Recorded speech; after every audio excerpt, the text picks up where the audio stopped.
Welcome back to part 3 of my historical review on the musical Hamilton. If you haven't checked out parts 1 and 2, please go and do so beforehand. We return to the story and it's 1789. Thomas Jefferson returns to the States in September of 1789 after serving as minister to France from 1785. 1789 was also the official start of the French Revolution, and one of the documents that come out of this was the Declaration of the Rights of Man and of the Citizen, which Lafayette and Sieyès wrote with the help of Jefferson. I helped Lafayette draft a declaration, then I said I gotta go. When Jefferson returned to the States, he was invited by Washington to become Secretary of State. In the musical, there's a line, "There's a letter on my desk from the president.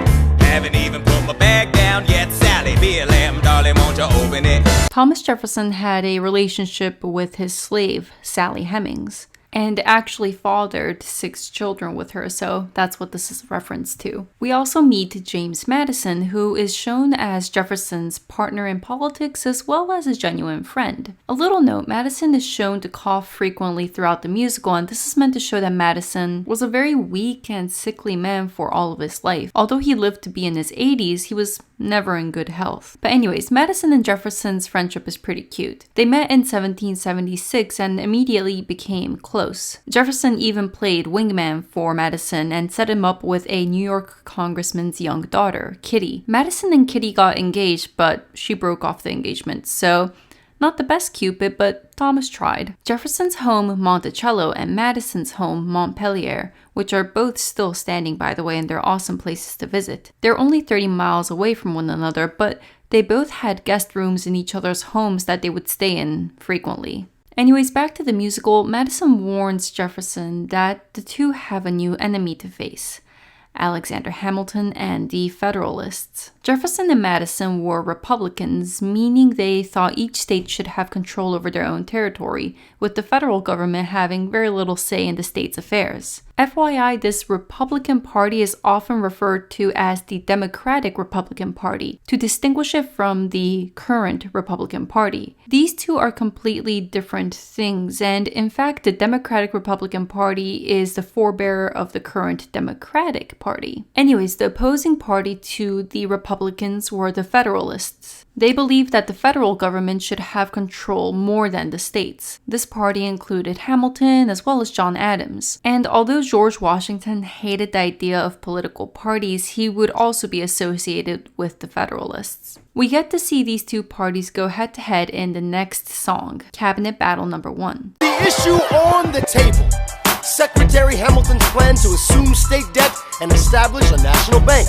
In 1790, Hamilton presented the first report on the public credit and suggested a plan on what to do with the nation's debt after coming out of this costly Revolutionary War. Okay, so let's do a quick econ lesson here. America just fought a war, and they had to finance it somehow. They borrowed money from France as well as the Dutch, and also from regular American citizens. Anyways, after the war, Americans who lent money to the government were waiting to be repaid. They were holding on to their IOU slips, wondering whether they would ever be repaid. So with this lack of trust that the government will pay them back, some sneakiness started to happen. Let me give you an example. This is Joe. Joe has an IOU slip for $100, but the government hasn't paid him back yet. He starts to get nervous, he'll never be repaid, even though, to be honest, he really needs some money right now. Rich boy Ben comes and says, "Joe, I'll buy that IOU slip from you for $20. Ben is happy to take the risk. If the government doesn't pay him back, he would lose $20. If the government does, then he just made $80. Because Joe needs the money right now and doesn't trust that the government will pay him back, he sells the slip. Now, Hamilton comes up with this plan that actually they really will repay everybody who had those IOU slips. And they will do this by collecting the debt from all states, but also taxing all the states, including taxes on whiskey. This sucks for the states that already repaid their debts, like Virginia. Our debts are paid, I'm afraid. Don't tax the South because we got it made in the shade. This also sucks for Joe because he feels like he should have held on to his IOU slip instead of selling it. Oh, and what do you know? Rich boy Ben is friends with Hamilton. And in fact, Hamilton himself also bought a bunch of IOU slips for a very low price. Now, Joe has to pay taxes on his whiskey so that Ben can get $100 for his IOU slips. That totally feels unfair. So Hamilton became known as this schemer who kind of purposefully screw over the regular American citizen to make himself and his friends richer. And also, I mean, anytime you tax alcohol, right? Like, not good for public image. When Britain taxed our tea, we got frisky. Imagine what gon' happen when you try to tax our whiskey. But, in the end, Hamilton is right. In order to become a real nation, you need to have a mature system to handle debt. Borrowing and paying back money builds credit so that it's easier to borrow money in the future. And Hamilton's plan, although unpopular at the time, was something that had to happen. And we'll be grateful for the credit that was built when we make big purchases in American history, like the Louisiana Purchase. Anyways, the history, econ stuff that needed to be crammed into this rap battle, I mean, that was a lot of information, but I think Lynn did an amazing job summarizing everything. After Hamilton gets a reminder from Washington to play nice and convince more people, we get a look into the Hamilton household with Eliza teaching Philip how to play the piano. This domestic vibe is intertwined with Alex and Angelica's letters to each other. In the musical, they still harbor feelings for one another, with Angelica pondering the meaning of Hamilton's decision to write, "No letter I received from you 2 weeks ago, I noticed a comma in the middle of a phrase. It changed the meaning. Did you intend this? One stroke and you've consumed my waking days." It says, "My dearest Angelica." With a comma after dearest, you've written, "My dearest Angelica." Hamilton did refer to her as "my dear Angelica" in his letters, but never dearest. Angelica and Eliza try to convince Hamilton to come up to Albany for the summer, but Hamilton refuses and tells them that he has to stay in the city and work. And this is when the infamous Reynolds affair happens. Reynolds showed up to his family home in Philadelphia in 1791. She said, "My husband's doing me wrong, beating me, cheating me, mistreating me. Suddenly he's up and gone. I don't have the means to go on." And it's true that James Reynolds found out about their affair and asked Hamilton for some hush money. We then move on to the next song, and probably my favorite song, Room Where It Happened. Burr is making small talk with Hamilton and tells us about Claremont Street and how it got renamed to Mercer Street after the General Mercer. This is true. If you go to downtown Manhattan, you will see Mercer Street, which used to be called Claremont Street. Hamilton tells Burr that he's decided to take Burr's advice to become a more shrewd and calculating politician in order to get through to Jefferson and Madison. Burr then narrates the events that go down in the Compromise of 1790. two Virginians and an immigrant walk into a room Diametrically opposed foes. They emerge with a compromise, having opened doors that were previously closed. Bros. The immigrant emerges with unprecedented financial power, a system he can shape however he wants. The Virginians emerge with the nation's capital. It's also true that according to Jefferson's account, he was the one to arrange the dinner for Madison and Hamilton at his residence in New York City. Well, I arranged the meeting. I arranged the menu, the venue, the seating. In the musical, Burr is shocked that loud-mouthed, uncompromising Hamilton agreed to this compromise, and the song stops becoming that about the dinner, but about Burr. What do you want, Burr? What do you want, Burr? If you stand for nothing, Burr, what do you fall for?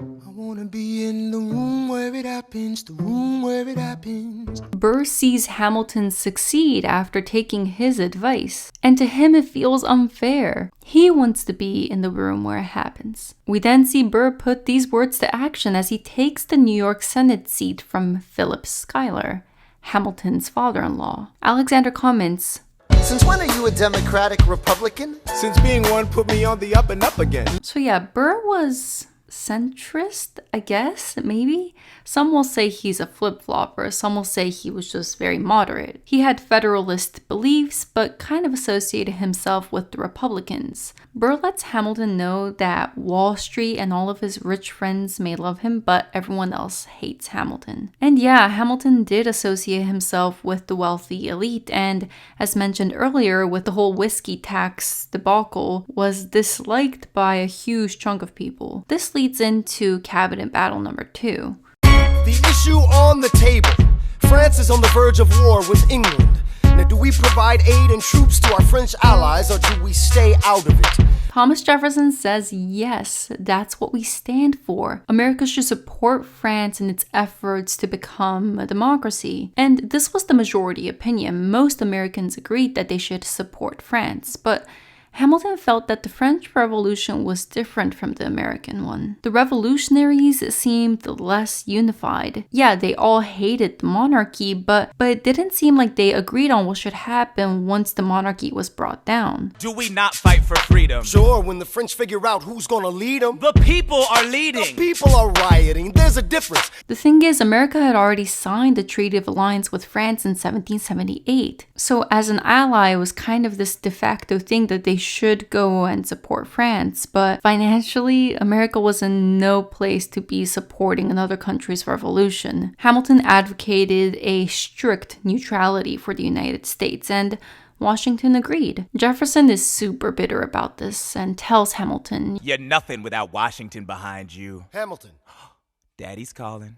We move on to the song, Washington on Your Side, where Jefferson blames Hamilton for many of the problems in Congress, for making the government larger, centralizing power. Jefferson wants to get some dirt on Hamilton to bring him down, but realizes he cannot do this while he resides in cabinet with Hamilton.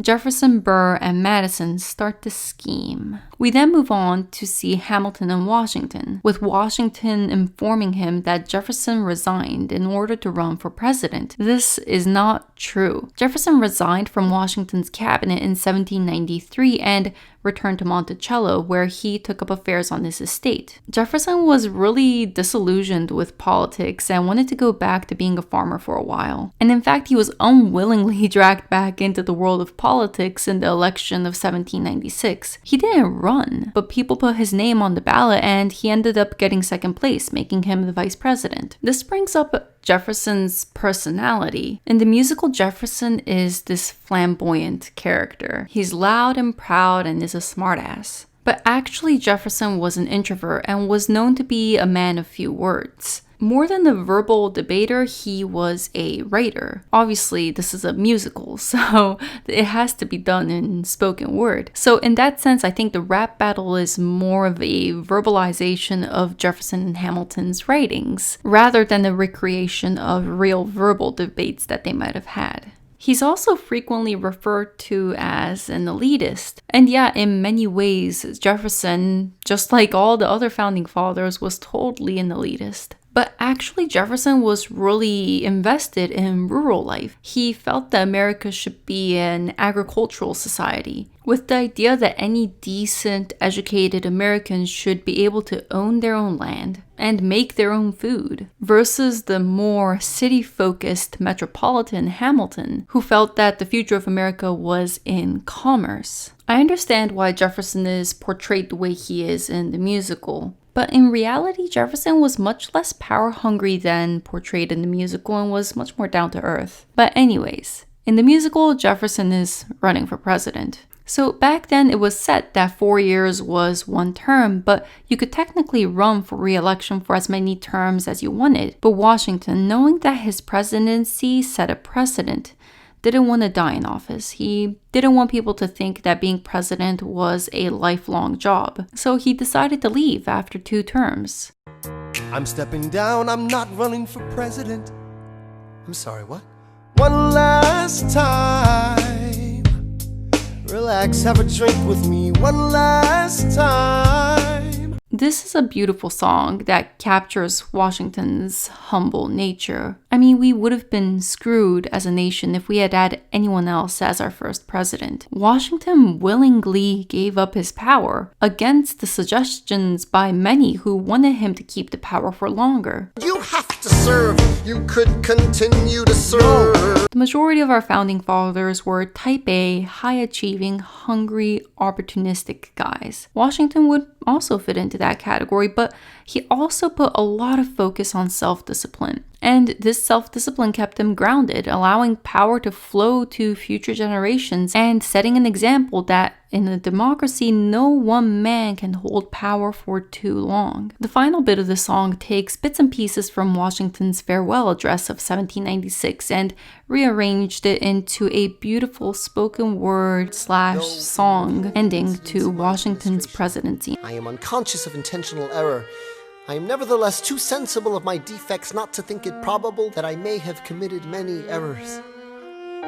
I shall also carry with me the hope that my country will view them with indulgence, and that after 45 years of my life dedicated to its service with an upright zeal. Now for a quick palate cleanser, we get to hear what King George has to say about Washington leaving his position as president, and him being replaced by John Adams? I know him. That can't be. That's that little guy who spoke to me all those years ago. What was it? 85. That poor man, they're going to eat him alive. Adams became a minister to Britain in 85, so that's what that year refers to. And George predicts that John Adams will not be well received by the American people. I highly recommend you go and watch the musical 1776, where John Adams is the main character. In Hamilton, he's just an annoying short Massachusetts boy that's disliked by everyone. And for this musical, that makes sense since Hamilton and Adams totally did not like each other. But John Adams is actually a pretty cool founding father. So consider checking out 1776. Welcome, folks, to the Adams administration. Adams fires Hamilton, privately calls him Creole bastard. So Hamilton left the White House in 95, even before Washington resigned, so no. Adams didn't even have a chance to fire Hamilton because Hamilton quit way before. So in a few letters to Benjamin Rush, Adams wrote that Hamilton was a Scottish Creole and a bastard brat of a Scotch peddler. But these letters were written in 1805, so timeline-wise, this doesn't really make sense. Adams and Hamilton totally did have beef, so I think it's fine that Lynn condensed it into this fictional scenario in which Hamilton was fired. But anyways, Jefferson, Madison, and Burr, the Democratic Republicans, are happy to see Hamilton and Adams fight since that's infighting between two of the most prominent Federalists. We then learn that they have some blackmail material on Hamilton. But we'll learn more about that in next week's video. Thank you so much for watching. Please let me know your thoughts in the comments down below.